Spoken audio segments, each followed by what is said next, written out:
let's talk about one of the most powerful keys to a successful life: self-discipline. We're going to dive deep into this using the incredible wisdom of the legendary Jim Rohn to really understand how this one thing can completely unlock your potential. So let's kick things off with this incredible idea from Ron. Just think about it for a second. How many amazing ideas or big goals have you had that they just fizzled out? We all have them. Ron says discipline is that crucial bridge that actually carries your intentions over into reality. Without it, even the most amazing talent or brilliant idea just sits there, completely untapped. And what's really cool is how Ron looks at self-discipline. It's not about punishing yourself or being super restrictive, not at all. It's simply about making a choice. It's about choosing what you want most down the road over what you just want right now. It's the engine that takes a flash of motivation and turns it into a habit that lasts a lifetime. So here's how we're going to break this down. We're going to look at three main pillars. First, the foundation, starting with small, consistent actions. Then we'll get into strategy, how to add focus and structure. And finally, we'll tackle the mindset you need to master your own impulses. Okay, let's jump right into that first pillar, building a solid foundation with small, consistent actions. You know, a huge mistake people make is thinking discipline requires some massive, heroic effort. But the truth, it really starts with tiny steps that build up some serious momentum over time. This is so important. We tend to overestimate what we can do in one day, but we totally underestimate what we can achieve in a year just by doing small things every day. Discipline isn't about changing your entire life overnight. It's about making tiny promises you can actually keep and building that trust in yourself as you go. This is the absolute perfect analogy for it. Every time you keep a small promise to yourself, like getting up when your alarm goes off or choosing water over soda, you're basically doing one more rep at the gym. You're strengthening that discipline muscle, and that makes it way easier to tackle the bigger stuff later on. So how small should you start? Well, think about the power of the number 5.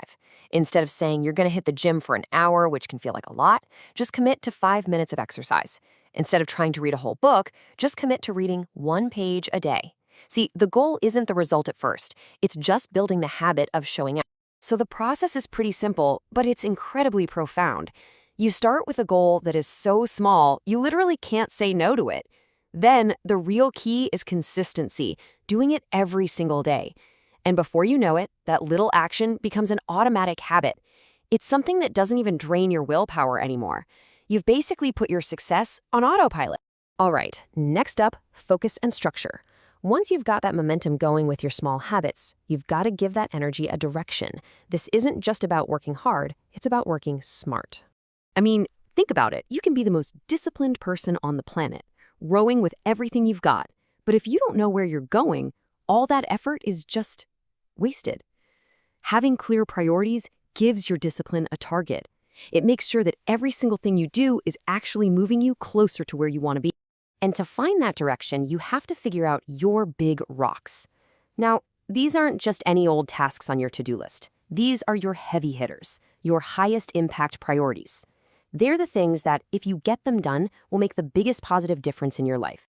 This classic analogy explains it perfectly. If you fill up your day, your jar, with all the little trivial stuff first, the sand, right? By the end of the day, there's no room left for your big rocks. They just won't fit. But if you put your big rocks, your main priorities, in the jar first, all the other little things, the pebbles and the sand, can just fill in the gaps around them. That's the difference between just being busy and actually being effective. So I want you to really think about this for a second. What are your big rocks right now? What are the 2 or 3 things that truly matter most? Is it a project at work, your health, maybe a relationship? Just knowing what they are is the first crucial step to designing a truly effective day. And the way you put this into practice is by building a routine. Now, this isn't about being rigid or boring. It's actually about creating freedom. When you plan your day the night before and you schedule specific time for your big rocks, you get rid of so much decision fatigue. A good structure is what actually gives you the freedom to be flexible when life throws you a curveball. And that brings us to our final pillar, mastering your own impulses. You can have the best habits in the world, the most perfect plans, but it all falls apart if you can't win that internal battle between what feels good now and what's actually good for you in the long run. Every single day, we face these little choices, don't we? The easy path offers that quick, immediate hit of pleasure. The disciplined path, well, that usually involves a bit of discomfort up front, but it leads to a much bigger, much more meaningful reward later on. Mastering self-discipline is all about consistently making the choice on the right.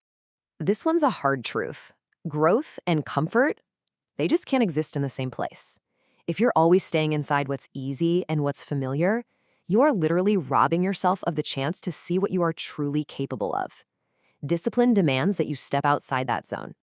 So here is the big mindset shift. You have to totally reframe how you see discomfort. It is not a stop sign. It's not a sign you're failing. It's a signal that you're stretching, that you're growing, that you are on the right track. When you feel that resistance, that's the moment you know you're making real progress. So how do you actually get better at this? Well, you practice it.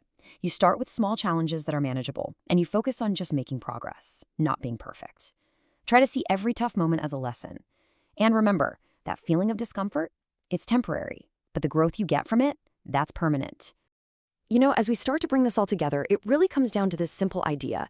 At its very core, self-discipline is an act of self-respect. When you're disciplined, you're sending a message to yourself that your future, your potential, your goals, they are worth the effort. It's the ultimate way to honor the promises you make to yourself. And this chart just shows the whole concept perfectly. Those little tiny daily efforts, they don't just add up. They compound. They grow on each other. And over time, that consistent, disciplined action builds into real weekly progress, which ultimately snowballs into the kind of massive long-term success that probably seemed totally impossible at the start. So the question isn't whether or not you have the ability to master this. According to Ron, every single one of us does. The real question is this: are you willing to start laying that first stone today? Are you ready to take that one small, consistent first step to start building the bridge between where you are right now and who you truly want to become?